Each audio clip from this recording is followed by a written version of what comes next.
Hello, welcome to How to Draw Celtic Patterns. I'm your host Jason Belchamber, and today we're drawing a pattern found on the Celtic cross known as the Rodney stone. And it's a Class 2 Pictish cross found in Scotland.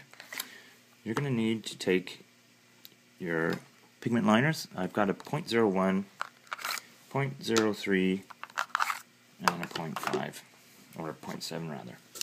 So take your 0.1, your thinnest marker, and start going over the interlace pattern.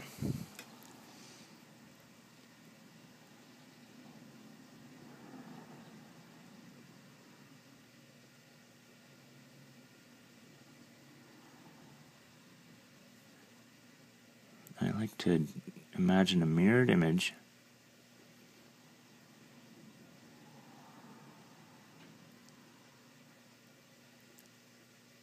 when I'm drawing a labyrinth.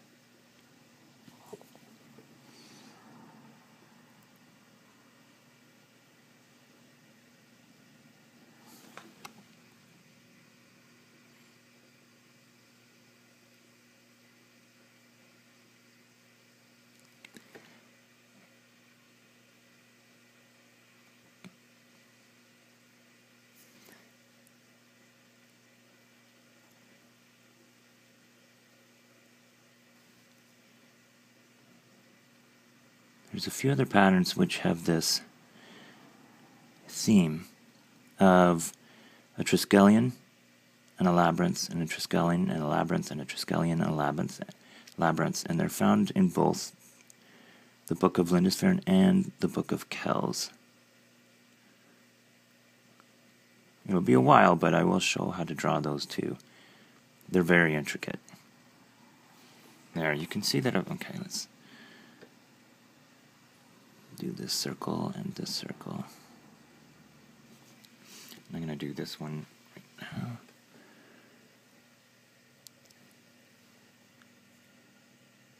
I start on the outside.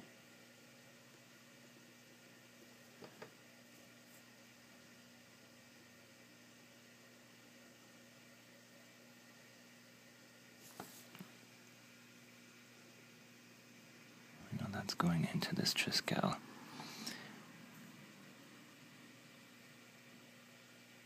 I'm trying to keep an equidistant to here, so I'm being conscientious of that. Because the interlace, or the ribbon, on this type of design doesn't get smaller or go under. It stays consistent. So, seeing how thick this is, I want to make it as close symmetrically as possible.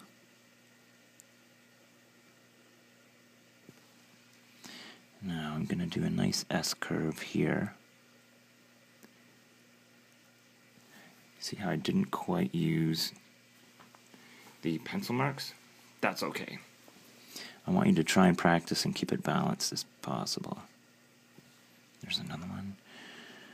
Now, starting in the center with the Triskeles, I start drawing the triple spiral.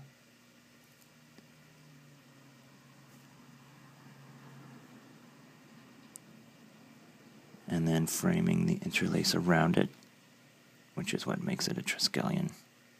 And I'm just drawing it to there where it starts to curve.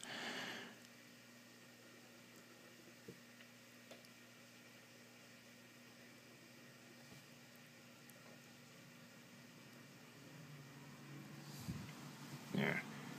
Let's do this one, and that should be the end for this segment.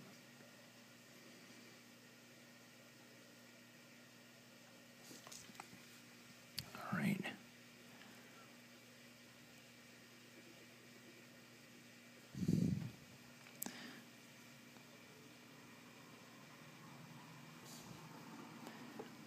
How about I start with the Triskelion inside this interlace first. You'll find that your hands tend to prefer to draw in a certain direction because you use your wrist as the center point, and then your hand and your pen or pencil as the radius that moves. So you'll find a natural curve that your hand prefers to draw And I like to draw this way, like a brush. It's just more comfortable.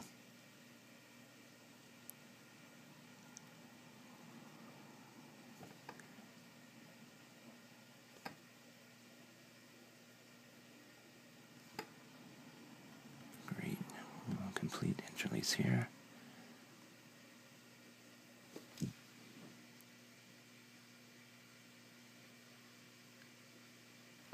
Now let's do this interlace, or labyrinth spiral.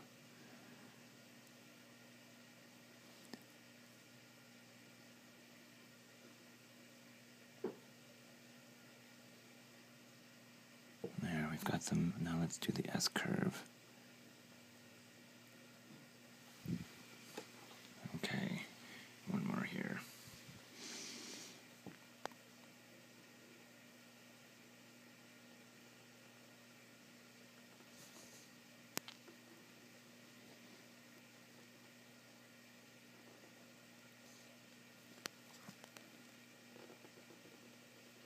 If you're meditating on the symbolism of this, note that the pattern repeats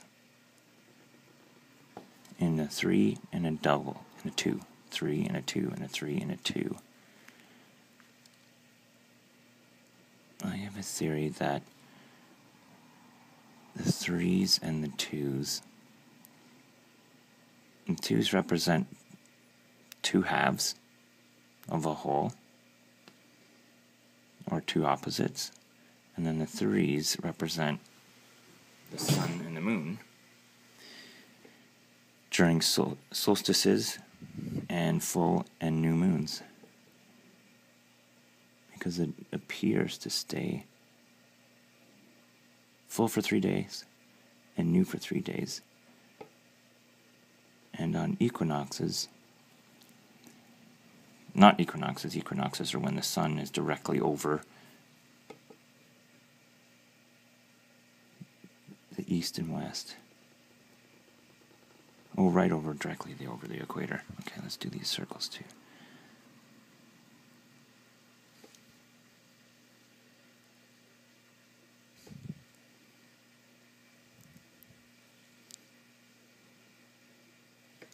But mostly, I think the main reason they made patterns like this is because they're pleasing. They're nice to look at.